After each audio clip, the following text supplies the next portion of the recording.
Baiklah Bapak Ibu, untuk menyingkat waktu, saya kembali hadir di sini sebagai moderator kali ini. Ya, untuk sesi ini pada dasar-dasar komunikasi advokasi untuk bidang kesehatan. Baiklah, mungkin untuk pertama Bu Nengge Sri Wahyuni SIP MA, beliau merupakan salah satu staf PKMK dulu sekarang masih. Dan sekarang juga beliau bekerja di Rumah Sakit Akademik. Gitu ya Mbak Bu Nengge. Untuk waktunya saya persilahkan 10 menit ya. Oke, baik, terima kasih. Apa kabar Bapak dan Ibu? Belum ada, suaranya masih lemah nih kalau advokasi. Apa kabar? Saya minta dijawabnya luar biasa gitu. Apa kabar? Ya, oke, nah ini baru suara advokator yang bagus nih seperti ini. Baik, saya mohon izin nih, sebenarnya senior saya Dr. Fatwa. Saya bicara duluan.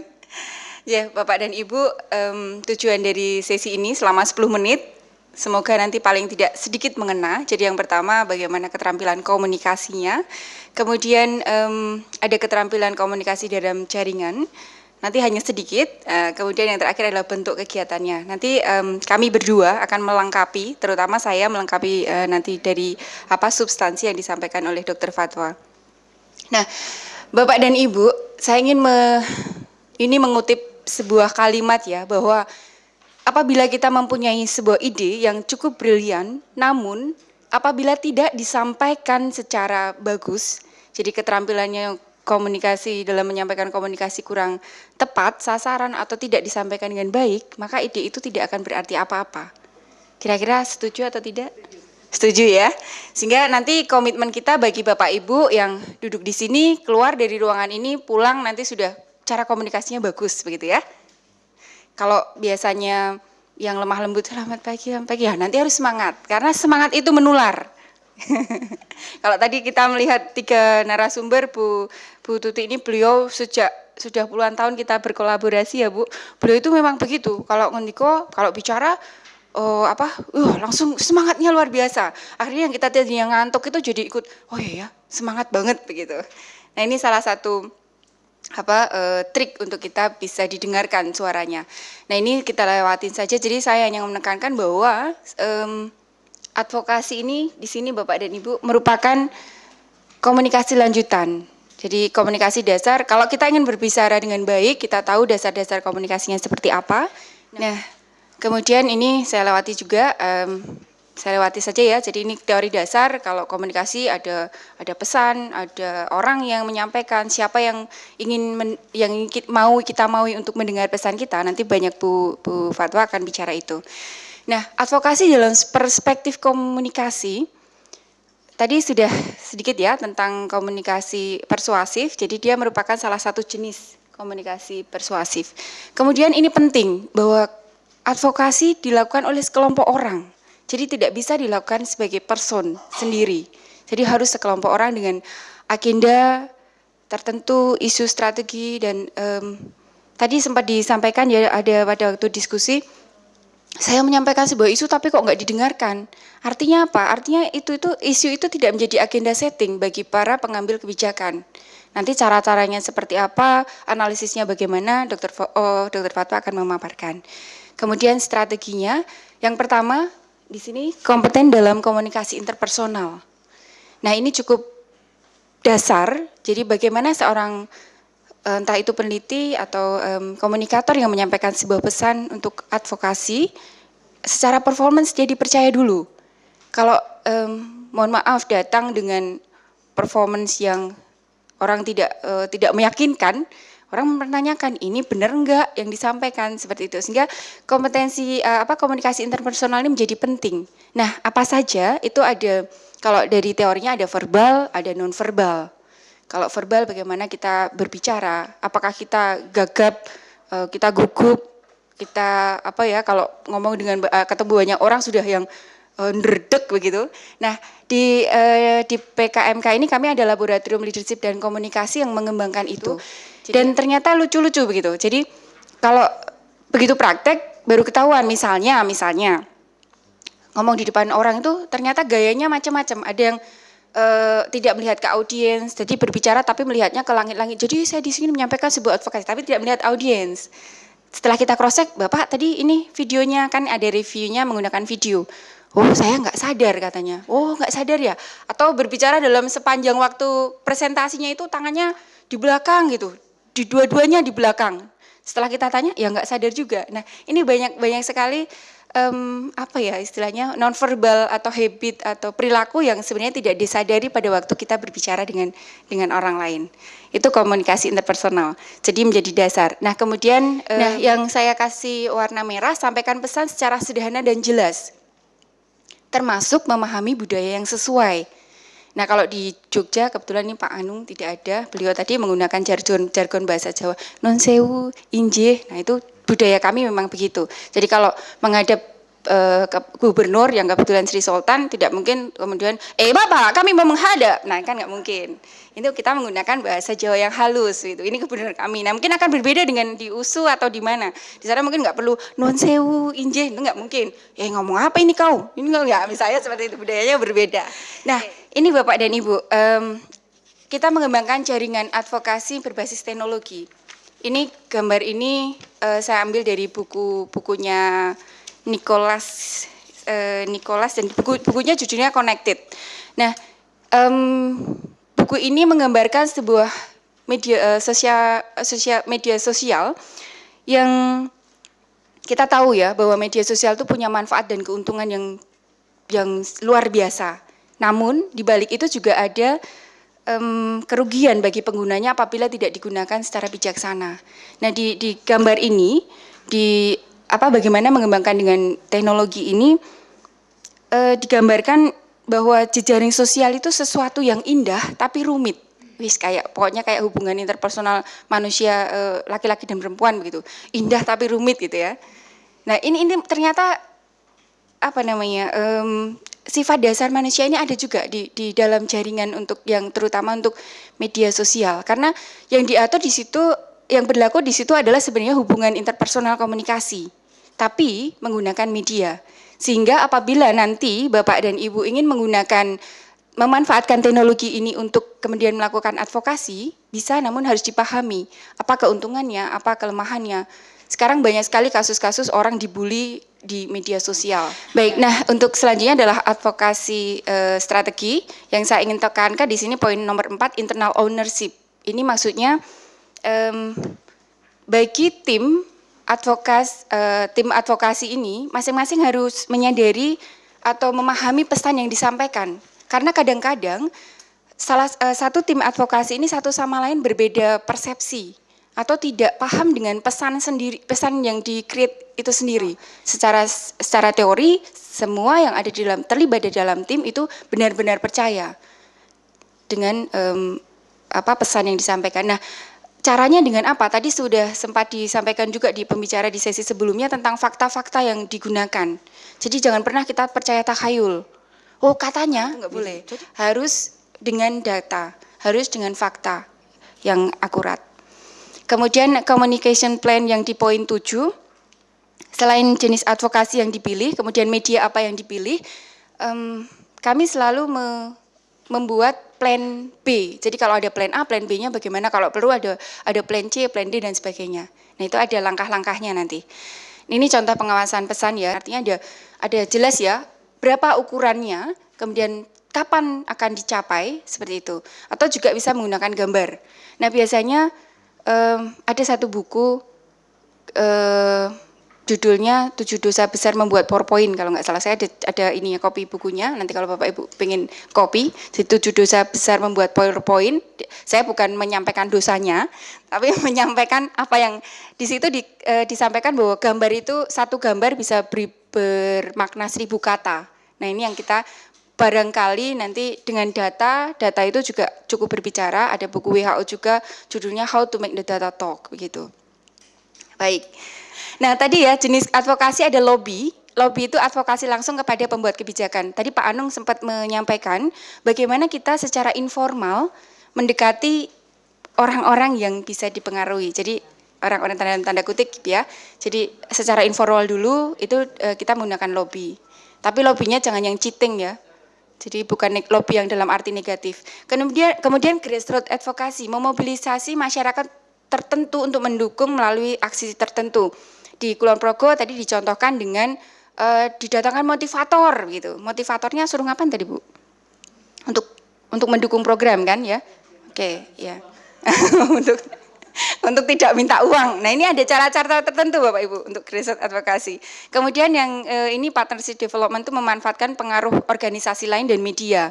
Nah mungkin sudah bukan hal yang asing bahwa kita menggandeng media massa untuk membantu. Nah di tahun 2010 kami melakukan model advokasi ini. Nanti saya contohkan di akhir. Ya, di sini. Jadi media advokasi ada beberapa model yang digunakan. Salah satunya dengan yang konvensional media ini, maksudnya dengan yang media cetak. Jadi konvensional media ada menyelenggarakan beberapa pertemuan, namanya media briefing.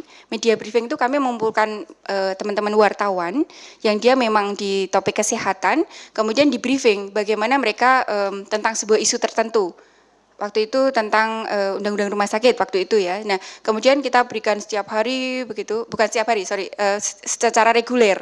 Nah, saya nggak tahu di daerah lain, tapi kalau di DIY mungkin pengalaman dari provinsi, ternyata wartawan itu dia di rolling.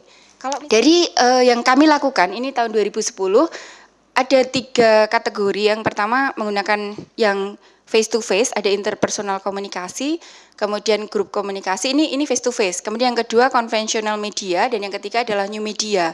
Nah hasil nanti kurang 1 menit. Iya 1 menit. Oke, evaluasi kami untuk yang most efektif adalah konvensional media. Karena apa? Karena untuk yang interpersonal yang tatap muka, kami kesulitan bertemu dengan beliau-beliau pengambil kebijakan, entah itu dewan, entah itu stakeholder terkait. Waktu itu karena di pusat sehingga sulit sekali, jadwalnya banyak. Jadi mungkin ini yang bisa saya sampaikan. Saya mau menampilkan foto saya, sebentar ya Mas. Nah ini foto saya, terima kasih. Gak ada yang percaya masih. Terima kasih Bu Nengge. Saya persilakan Dr. Fatwa untuk melanjutkan katanya. Salam sejahtera Bapak Ibu, bagaimana kabarnya? Luar biasa ya. Sudah hampir selesai, hampir habis waktunya Bu, mau Jumatan ya. Ya ini saya melengkapi dari apa yang dikatakan Mbak Nenggih tadi, jadi mungkin lebih ke arah nanti bagaimana kita saling sharing pengalaman-pengalaman kita dalam hal berkomunikasi dan untuk mengadvokasi begitu ya. Jadi kalau step by stepnya ini tadi juga sudah dipaparkan, jadi yang pertama adalah kita perlu menetapkan tujuan dulu. Apakah tujuannya itu untuk membuat sesuatu yang baru, menginisiasi yang baru, ataukah mengcounter? Ya, ini akan berhubungan dengan seberapa banyak komitmen yang perlu kita berikan. Dan maksudnya seberapa teliti kita perlu merancang advokasi kita. Tadi Mbak Nenggeh juga sudah memaparkan bahwa kita perlu memetakan siapa lawan dan siapa kawan begitu, dan kita galang yang menjadi kawan itu siapa, dan kita melakukan gerakan. Jadi advokasi ini mungkin jangan dibayangkan sebagai satu kegiatan yang instan begitu. Begitu dilakukan langsung gol begitu. Kayak kalau permainan sepak bola itu ya, gol atau tidak langsung itu tidak bisa. Tapi ini satu perjuangan yang cukup panjang tergantung dari gol yang mau kita inginkan begitu ya, ide apa yang mau kita inginkan. Ini perlu kita petakan, kemudian kita perlu petakan juga kekuatannya. Jadi mereka itu kuat dalam hal misalnya pendanaan atau apa, ya kalau kami ini banyak melakukan advokasinya di bidang pengendalian tembakau, jadi di situ musuhnya jelas yang besar itu pabrik rokok ya. Ini beruntung kan idenya itu tentang permasalahannya kesehatan ibu dan anak, itu yang jadi opusannya itu tidak terlalu raksasa gitu. Tapi mungkin ada pabrik susu formula mungkin ya salah satunya, yaitu mungkin tetapi dalam skala yang mungkin lebih kecil gitu ya derajatnya, derajat penentangannya begitu maksudnya. Kemudian bisa kita petakan dalam salah satunya adalah seperti ini. Jadi skornya seberapa besar dia dan dia apakah mendukung ataukah menentang. Jadi itu kemudian bisa kita hitung. Kira-kira kita kalah atau menang gitu. Jadi itu kita bisa petakan dahulu. Kalau kita kira-kira kita kalah, kita harus cari cara untuk melemahkan lawan dan memenangkan kita. Jadi dengan cara kita misalnya cari pendukung yang dahulunya menentang, kira-kira mereka motivasinya untuk menentang itu tidak terlalu kuat, bisa kita lobby dahulu. Jadi istilahnya dalam bahasa Jawa itu diperitili gitu ya. Atau di apa ya istilahnya, kita gerogoti sedikit demi sedikit begitu. Ya itu makanya mungkin tidak bisa langsung gol begitu ya. Kemudian juga identifikasi alasan mengapa mereka berpihak. Ya ini sangat penting untuk tadi misalnya untuk membelokkan niat mereka kalau mereka menjadi penentang begitu ya. Kemudian bagaimana sejarahnya di masa yang lalu misalnya apakah cukup sensitif atau tidak. Kalau tembakau ya jelas sangat sensitif itu. Kemudian adakah kepentingan terselubung dari mereka yang mendukung dan menentang ini ya. Kemudian dilihat kekompakannya kawan dan lawan. Kalau di tempat kawan-kawan itu belum kompak ya kita perlu melakukan satu gerakan dulu. Kita samakan visinya. Jadi yang berbeda-beda itu jangan terlalu digarisbawahi tetapi yang sama saja yang berusaha kita tekankan. Tujuan bersama kita itu apa gitu. Didefinisikan, kemudian kita istilahnya kita organisir bersama begitu. Kemudian melihat waktu yang paling tepat, nah kira-kira kapan kita bisa launching ini kegiatan ini. Ya itu ada hal-hal ataupun jendela-jendela waktu tertentu yang kadang-kadang membutuhkan persiapan yang katakanlah cukup padat begitu ya. Karena tahu-tahu oh ternyata ada misalnya saja kalau tobacco control ada penyanyi yang meninggal karena kanker paru-paru. Ya, itu kan jendela yang sangat bagus bagi kita untuk mengadvokasi. Ya, ini butuh persiapan misalnya langsung semalam kita buat misalnya policy brief kita desain, kemudian besoknya kita temui. Ya, siapa yang mau kita tuju, yang mau kita temui dahulu. Apakah bentuknya lobby atau bentuknya sosialisasi begitu ya. Itu tergantung dari situasinya nanti. Dan diadaptasi strategi sesuai kondisi tadi sudah. Jadi budaya ini memang sangat penting. Jadi kita perlu melihat konteksnya. Jadi siapa sih yang sebetulnya paling menentukan kebijakan ini? Siapa yang pegang kendali? Kemudian tadi Dr. Anung sudah mengatakan kalau di Jogja itu ada yang paling memegang kendali tentu saja Sultan ya. Karena kalau di Jogja kepatuhan warga terhadap Sultan ini sangat tinggi, jadi sangat strategis kalau kita bisa langsung menuju ke Sultan. Tetapi untuk mencapai ke sana mungkin agak jauh, yaitu yang ada orang-orang di belakangnya yang kemudian sangat berpengaruh. Misalnya tadi DRD. DRD itu pun sebetulnya hanya ada satu orang saja yang cukup berpengaruh yang perlu kita temui. Ya di sini ada Pak Bayudono, itu mantan kepala Bapeda ya kalau nggak clear ya, mantan kepala Bapeda, dia pengaruhnya sangat kuat. Jadi pada waktu kita melakukan advokasi untuk melakukan gerakan pengendalian penyakit tidak menular, itu kita melalui itu. Karena sudah capek ya ngomong ke Bapedanya juga, itu kan bukan masalah dan seterusnya. Jadi permasalahan kami itu sudah terlalu banyak kegiatan ya, sepertinya seperti itu. Jadi saya juga agak kaget juga waktu misalnya dengan dinas-dinas yang terkait, mereka itu merasa seolah-olah terbebani. Begitu saya memunculkan, ini tuh masalah yang sangat urgent, yang sangat penting. Kita bisa melihat bahwa banyak sekali yang antre untuk cuci darah. Ya, misalnya saya bisa menyebutkan antre untuk untuk penyinaran, bestral gitu ya. Untuk penyinaran bagi penderita nasofaring cancer, itu sampai sekarang sudah, kalau misalnya mendaftar sekarang, baru bisa disinar awal 2016. Sudah mati duluan. Jelas sudah mati duluan itu. Sehingga hal-hal seperti itu bisa kita angkat untuk membuat orang wow. Gitu. Tapi mereka saya sudah banyak kerjaan dan sebagainya. Akhirnya kita harus cari, dipetakan tadi. Kita harus cari tahu ya istilahnya kalau Pak Jokowi itu belusukan gitu ya. Ini siapa kira-kira ini yang perlu untuk saya pegang begitu. Ya itu berbagai tips-tipsnya. Kemudian kita persiapkan pelaksanaan strateginya. Jadi timnya tadi seperti yang sudah saya paparkan diorganisir, kemudian tujuannya kita tetapkan bersama ya untuk memadukan satu tim ya ini juga butuh waktu. Kita perlu mengakomodasi apa keinginan anggota-anggota advokasi kita. Keuntungannya kalau kita mengadvokasi dalam bentuk tim itu kelelahannya lebih sedikit. Tapi kalau kita maju sendiri ya bisa dibayangkan bahwa beban baik itu dari sisi waktu, dana dan sebagainya itu jatuh ke tangan kita sendiri. Tapi dengan adanya tim itu kita bisa lebih enak bergerak begitu ya. Kelelahannya berkurang dan kepercayaan untuk kegiatan-kegiatan kerjasama berikutnya bisa sangat terbuka luas begitu. Oke, kemudian mungkin belum pernah mendengar ya bahwa sebetulnya orang yang mau kita advokasi, mereka itu sebetulnya punya karakter-karakter sendiri. Dan itu perlu kita identifikasi sebelum kita melakukan advokasi. Misalnya mau melakukan lobbying, kita harus tahu dulu siapa yang mau kita lobby. Ya, sekarang kan ada Google, itu kan mudah sekali kita mencari tahu. Yang namanya fatwa itu kira-kira orangnya seperti apa itu kan bisa diketahui. Ya dia itu sekolahnya di mana dahulu, kemudian dia ngapain saja. Oh ini dia tuh seorang dosen, kira-kira dia dosen seperti apa, cari mata kuliah yang diampu, begitu kan bisa. Ya, itu menentukan, karakter itu menentukan bagaimana kita bisa mengkomunikasikan. Ya misalnya saja saya mau memperingatkan orang untuk berhenti merokok. Saya sudah duduk itu misalnya di restoran, kemudian ya saya sudah mencari tempat yang mepet, nggak ada asap rokok begitu, ada orang yang merokok di dekat saya. Ah gimana nih? Kalau saya mengatakan, "Mbok jangan merokok di sini," itu pasti marah orangnya. Ya kan? Tapi saya bisa mengatakan, "Aduh maaf ya Mas, maaf ya Bu.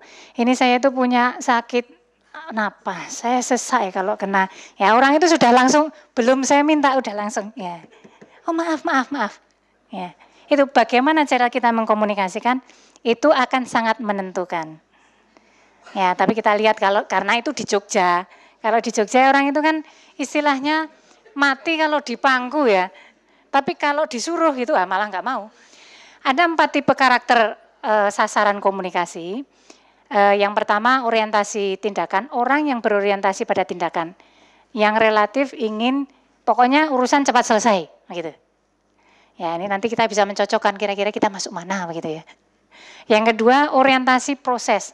Orang yang lebih suka melihat satu kegiatan yang dilihat dari prosesnya. Jadi detailnya, logisnya itu bagaimana. Yang ketiga adalah orang yang berorientasi pada orang. Jadi orang yang istilahnya itu mudah kasihan begitu ya. Ini kasihan, harusnya enggak boleh ini anak-anak kemudian mengalami kekerasan. Ya, itu orientasi orang. Kemudian yang keempat adalah orang yang berorientasi ide.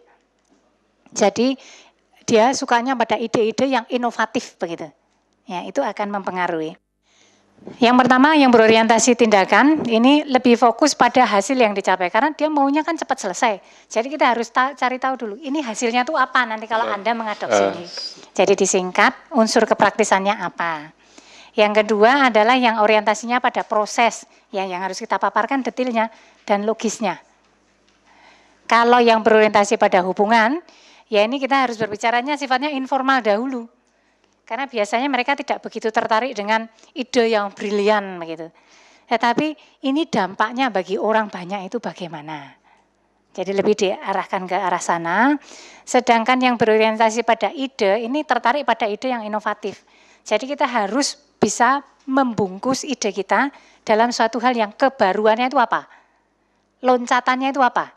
Ya, ini kurang lebih adalah seperti itu. Jadi bagaimana kita mengkomunikasikan, membungkus ide kita. Idenya sama, tapi dengan bungkusan yang berbeda, kita bisa menyampaikan dengan lebih mudah. Ya, tapi tentu saja ini hanya salah satu cara mengkategorikan sasaran begitu. Nanti bisa ada yang sifatnya mix begitu, ada yang suka dua orientasi begitu, ada pembagian yang lain, tapi ini saya kira cukup praktis kalau kita mau menilai sasaran sebelum kita melakukan komunikasi. Mungkin itu saja Mas, terima kasih. Komunikasi, maksud saya gini, teknik komunikasi itu menurut saya kok gini, ini pengalaman saya maksud saya mengamati orang marketing misalnya. Orang marketing itu sekarang ngomongnya seragam. Kalau dinilai dari teknik komunikasi mungkin dia sangat bagus, tapi bagi konsumen mungkin sudah sangat membosankan gitu. Kalau kita datang ke bank, customer service ngomongnya sama semua.